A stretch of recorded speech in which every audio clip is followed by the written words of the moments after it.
A man, very tired, was getting ready to call it a day and finally rest. He had tucked himself into bed, pulling his blanket over him and closing his eyes, hoping to drift off to a peaceful sleep. Suddenly, he heard a noise, startling him awake.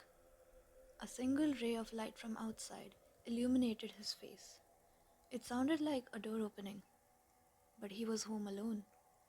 He looked around to see what made the noise, confused. He looked at the alarm clock beside him, and it read 12:06 a.m. But when he glanced back above him, he screamed in horror.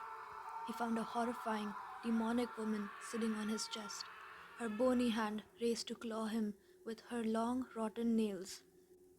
Her eyes were hollow, with a faint and evil glow inside them. Her skin was pale and blue, almost desiccated. Panicked and hyperventilating, the man couldn't even breathe. He just stared at her in horror, his life flashing before his very eyes. She clawed his chest, blood spattering everywhere, pieces of flesh being ripped out of him with each clawing. Finally, his lifeless head turned to the side, with his last vision being of his alarm clock covered in blood, reading 12:07 a.m.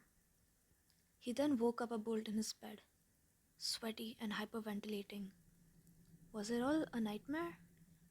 Paranoid and still in shock, he then looked at his alarm clock again, reading 12:06 a.m.